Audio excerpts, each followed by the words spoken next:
Hey, supers, welcome back to the EntrepreNEWS. Took a couple days off there, but we're back to make this go as quick as we can. Let's jump right into the craziness that's going on in the world. Evergrande boss sells mansions and jets to pay debt. I'm going to ding the bell for this one because that's not something that you would normally see happen here in the States, but I am very excited to hear that somebody, that is sitting at the top of their game is willing to sacrifice for what they have or now selling. So it says real estate agents say each is worth $100 million with the, let's see, so he pledged 3 luxury homes in the city to investors. And he's also apparently selling off his, what's he got? 2 Gulfstream jets. He sold both of those. He also sold a private Airbus and a 60-meter yacht but there's no word on their fate. Less obvious assets are also up for grabs. The source says the billionaire has also been selling some of his art and calligraphy collection. Hui rose from humble origins in a Chinese village. 4 years ago, his net worth was an estimated $45 billion. That's pretty incredible. But it's now down to around $11 billion, which just goes to show you how quick, what goes up can come down. Speaking of what must go up, must come down, McDonald's is returning the Egg McMuffin to its original price. The reason I wanted to bring this up is because, well, not just because the Egg McMuffin is iconic, it is turning 50 years old, but they decided that on Thursday, I guess that is tomorrow, the Egg McMuffin it will be available at its original price is just 63 cents during breakfast hours, 6 a.m. to 10:30 a.m. The promotion will be offered exclusively on the McDonald's app as the restaurant looks to boost its nationwide rewards program. So the thing here, also they have popular fan hacks of the sandwich that include they make the Egg McMuffin a quote little extra. But the important thing here is that they have something of value, right? So the value is the McMuffin has been around for 50 years. Can't believe that.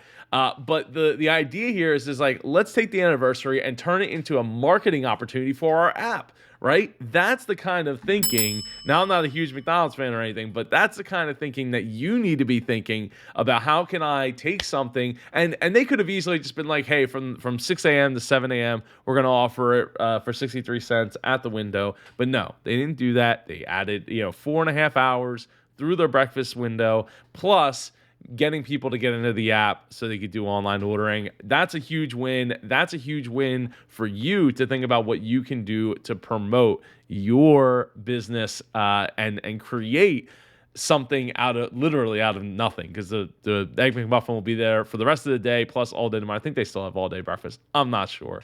But what I am sure of is that Target tops earnings estimates, but shares fall as retailers focuses on keeping customer prices low. Target topped earnings for the fiscal third quarter as seasonal moments like Halloween and back to school boosted their sales. The retailer raised its forecast, saying that comparable sales could rise at between a high single-digit and low double-digit pace in the holiday period.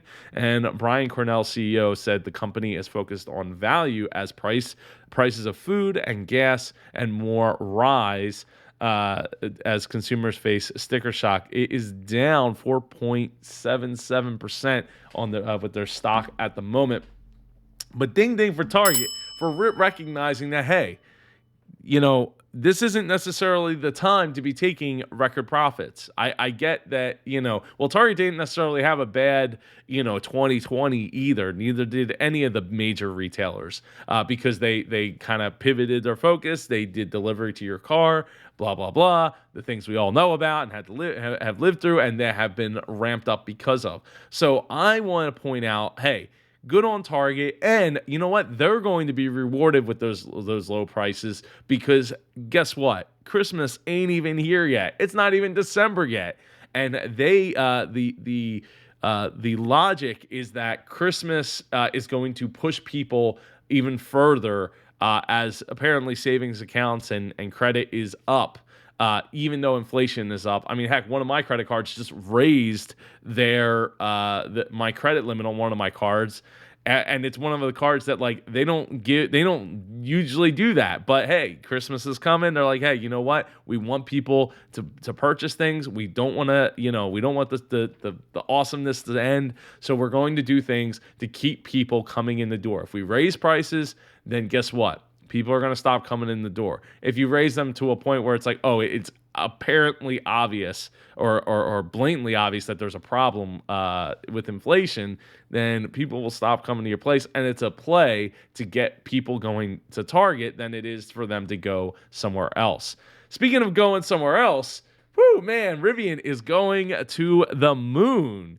Rivian has $0 in revenue and is now the third most valuable car maker on the planet. That is insane. But just goes to show you that even a 12-year-old startup with no revenue and is now the third most valuable car maker. The electric vehicle maker has been public for all of 1 week, but its share price has more than doubled in that time, valuing Rivian at more than $140 billion, just ahead of Volkswagen at $139 billion, and third place behind Toyota at $306 billion, and Tesla at $1 trillion.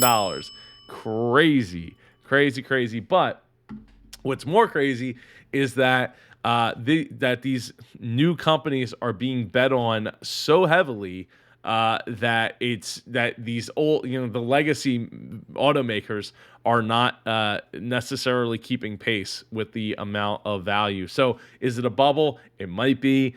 Personally, I won't be investing in Rivian, but I do want to see them do well. And the early reports of their vehicles from some influencers here on YouTube that got to go and check them out, especially their truck, or specifically their truck, it's really positive. Like one of the, in theory, one of the best electric vehicles on soon to be on the market. So we will keep an eye on that.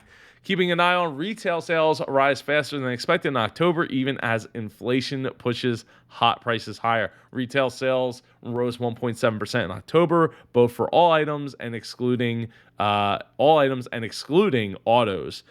Price pressures fueled the spending increase, led by online shopping and gasoline. Inflation has been rising at the fastest pace in 30 years, but consumers don't appear to be curtailing their purchases. No, people have a lot of pent-up demand. I mean, we see this with concerts. We see this with events and things of that nature. People want things to go and get back to normal, even though we're still kind of in this pre-post pandemic period, and it's not quite over yet. Speaking of not over yet, taxes aren't the only reason Elon Musk is still apparently selling his stocks. CEO Elon Musk faces a potential tax bill of more than $10 billion on stock options that he was granted in 2012. Musk started exercising the options Monday, exercising $2.5 billion in shares and selling $1.1 billion of those exercised options to pay the taxes. But he continued to sell additional stock, and it's likely those stocks sales were unrelated to the stock options exercises he must complete by August. This means the future stock sales are likely. Now, I know Meet Kevin here on YouTube had talked about where he was exercising those stocks, so he was selling stocks to be able to get stocks, and then he was basically getting paid to exercise the stock options that he had received. So cool. But it might be, he might feel like he's in a little bit of a bubble, and an opportunity to take some profits off the table, stash some money away, pay that tax bill, and maybe make something else happen. Maybe he's got another venture up his sleeve that he needs some startup capital for.